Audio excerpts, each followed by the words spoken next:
Selamat pagi, salam sejahtera. Bekas pengarah SPRM biadab bersoal kuasa pengampunan agung. Bekas pengarah bahagian operasi khas BOK SPRM Bahri Muhammad Zin menyifatkan keputusan Lembaga Pengampunan terhadap bekas Perdana Menteri Najib Razak menunjukkan sistem keadilan di negara ini sudah nazak. Katanya, keputusan Lembaga Pengampunan mengurangkan separuh hukuman terhadap Najib menunjukkan perbezaan layanan antara golongan kaya dan yang memiliki kuasa dengan rakyat kebanyakan. Kita ada menganut sistem keadilan jahiliyah di mana si miskin wajib dihukum mengikut undang-undang manakala si kaya dan yang ada kedudukan akan ada sistem lain yang lebih selesa dan tidak perlu ikut hukum 100%. Sukar untuk kita ramalkan apa persepsi seluruh rakyat Malaysia atas sistem keadilan kita sekarang. Ia dilihat berada dalam keadaan nazak bila ada kes yang sedang dibicara dan dalam status dipanggil membela diri pun telah di-DNA dibebas tanpa dilepaskan. Kini ditambah lagi dengan kes terbesar di abad ini yang juga belum selesai, menjalani hukuman serta menunggu lagi 4 kes perbicaraan jenayah boleh diputuskan sedemikian rupa, katanya dalam satu laporan kepada Malaysia Kini. Terdahulu, Lembaga Pengampunan Wilayah Persekutuan bersetuju memberi pengurangan hukuman penjara ke atas Najib. Dengan pengurangan separuh hukuman tersebut, bekas Perdana Menteri itu dijangka dibebaskan pada Ogos 2028. Apakah Najib akan diampunkan lagi? Kata Bahri, dia amat terkejut dengan keputusan Lembaga Pengampunan memandangkan Najib sedang menghadapi 4 lagi pertuduhan jenayah di mahkamah.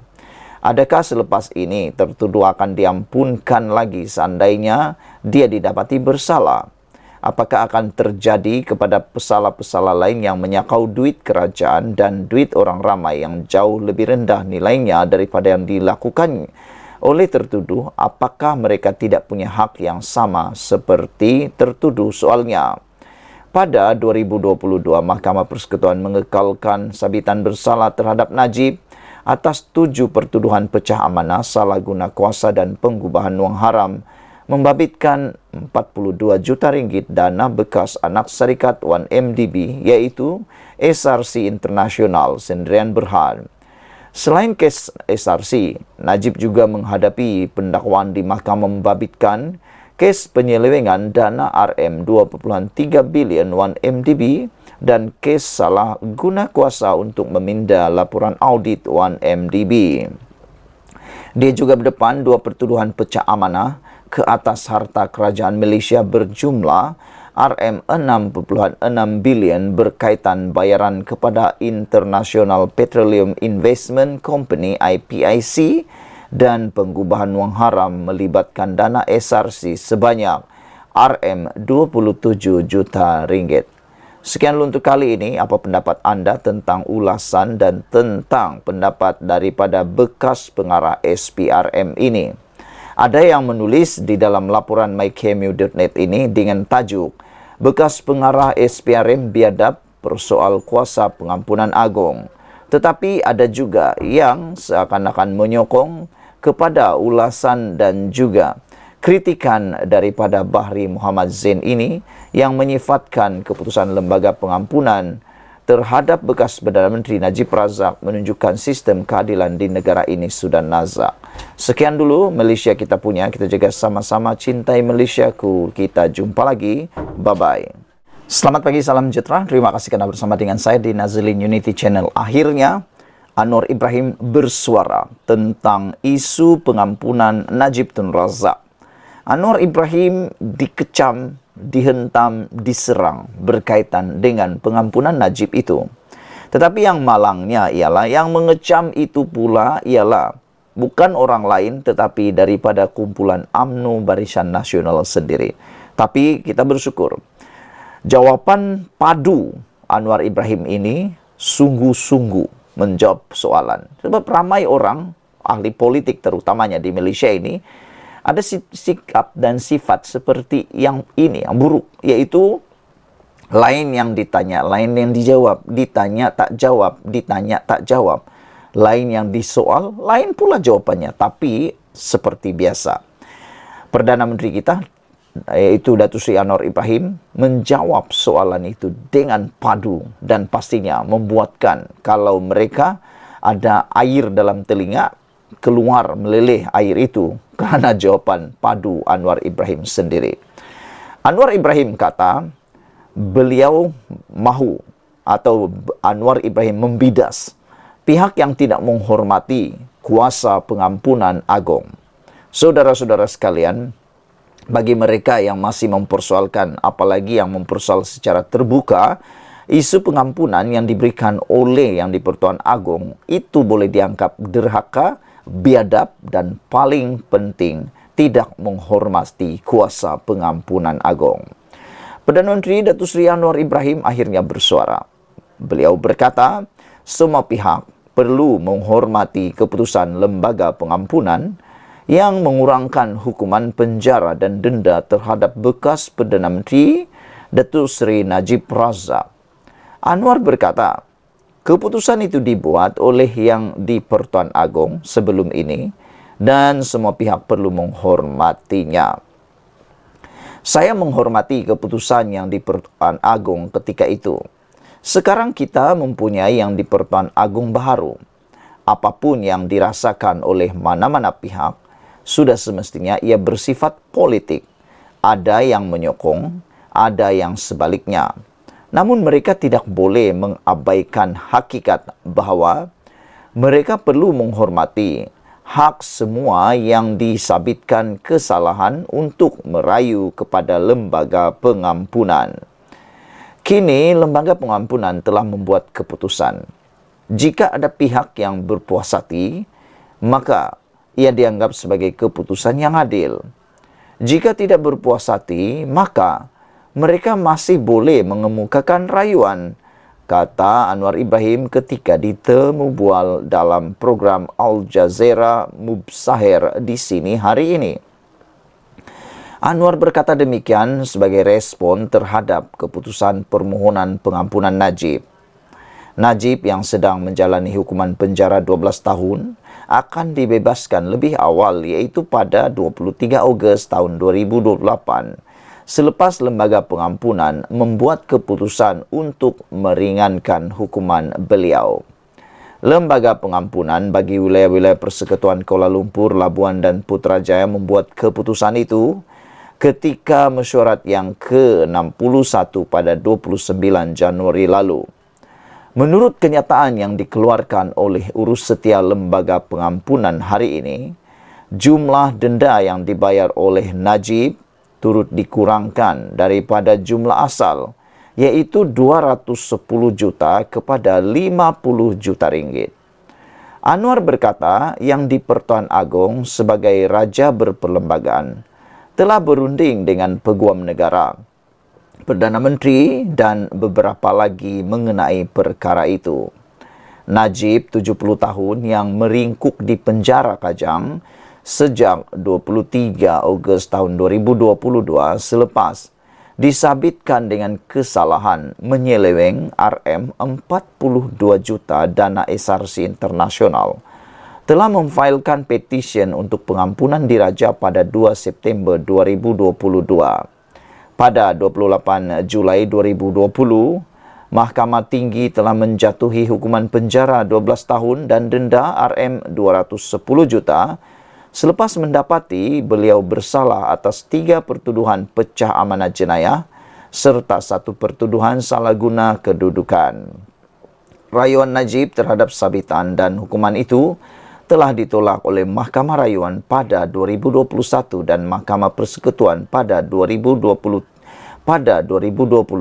yang menyaksikan pengampunan diraja adalah satu-satunya harapan beliau untuk membebaskan diri. Saudara-saudara sekalian, itu jawapan padu daripada Datuk Seri Anwar Ibrahim yang kita tunggu-tunggu. Kita berharap semua orang dapatlah menerima keputusan ini dengan hati yang terbuka. Apapun pendapat anda semua. Sekian dulu Malaysia kita punya. Kita juga sama-sama cintai Malaysiaku. Bye-bye.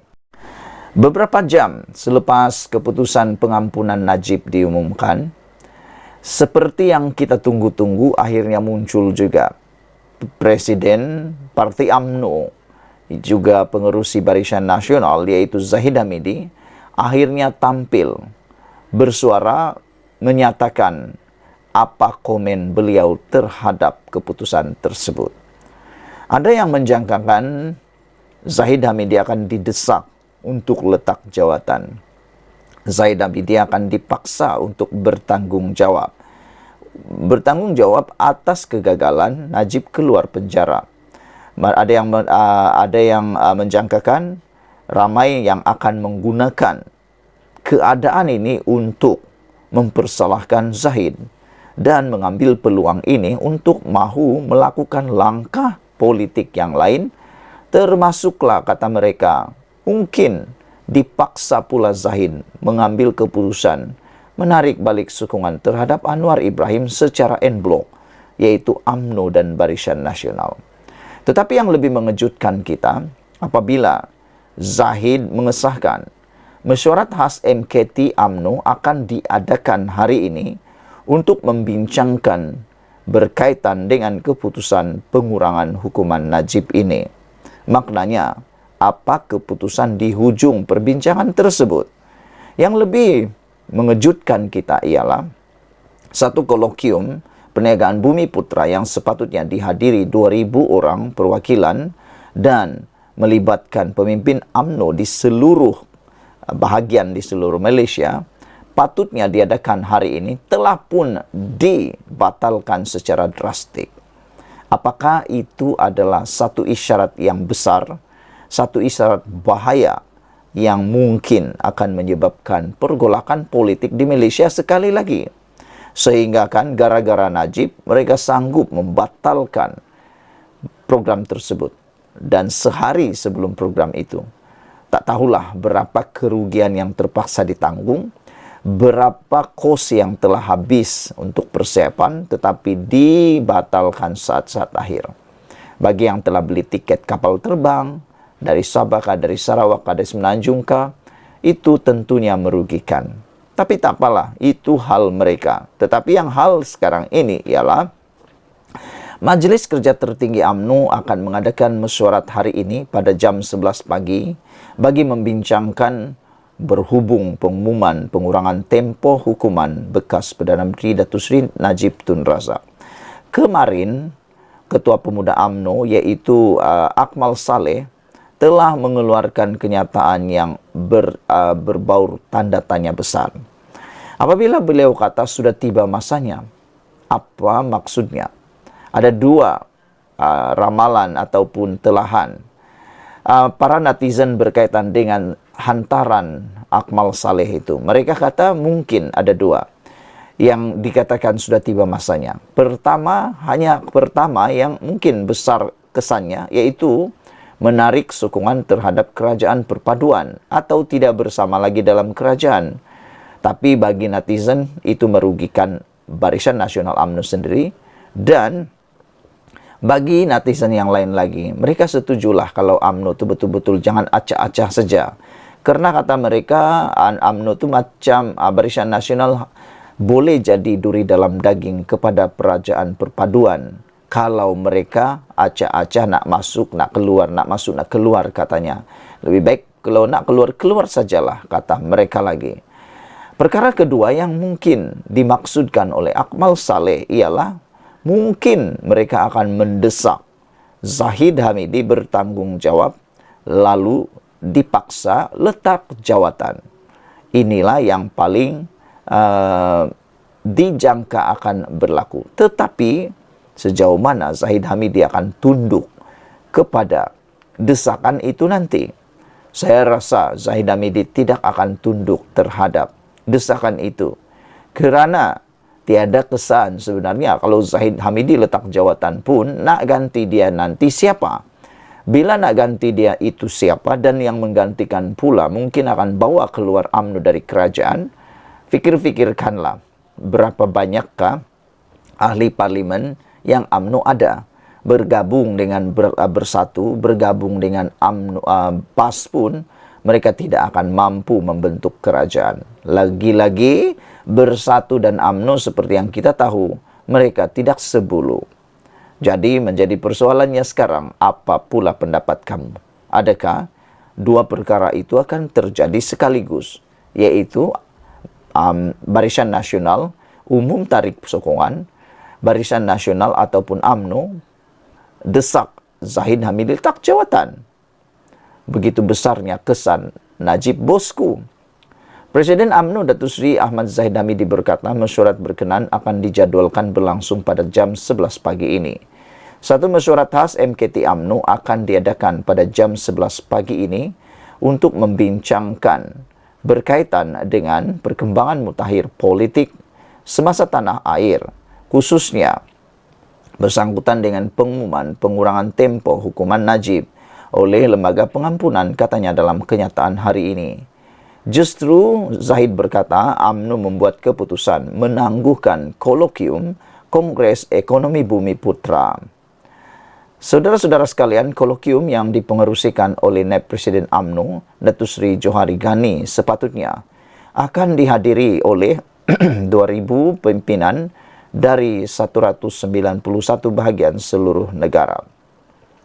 Terdahulu, Harian Metro melaporkan mesyuarat Lembaga Pengampunan Wilayah-Wilayah Persekutuan Kuala Lumpur, Labuan dan Putrajaya ke-61 memutuskan hukuman terhadap Najib diberi pengurangan 50% bagi hukuman dan denda yang perlu dibayar. Urus setia Lembaga Pengampunan Wilayah-Wilayah Persekutuan Kuala Lumpur, Labuan dan Putrajaya bahagian hal ehwal undang-undang dan Jabatan Perdana Menteri berkata, Najib dipersetujui untuk dibebaskan pada tarikh pembebasan awal, iaitu pada 23 Ogos tahun 2028.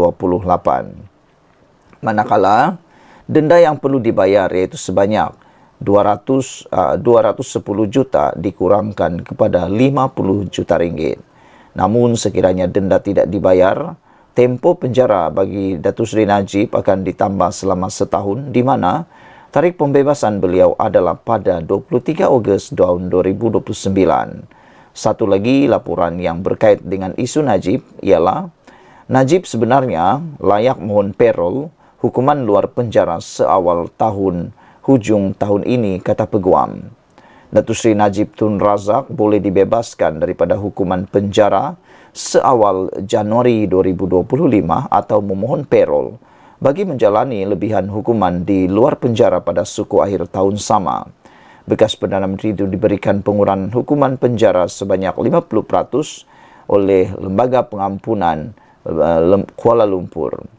Dalam satu kenyataan terdahulu, Lembaga Pengampunan mengesahkan hukuman penjara bekas Perdana Menteri itu dikurangkan. Peguam Kit Soon Fong berkata tempoh 6 tahun itu boleh dikurangkan sebanyak 1/3 atau 2 tahun kerana berkelakuan baik. Sekian dulu untuk kali ini. Jangan lupa tinggalkan komen anda, tekan butang subscribe. Kita jumpa lagi. Bye-bye.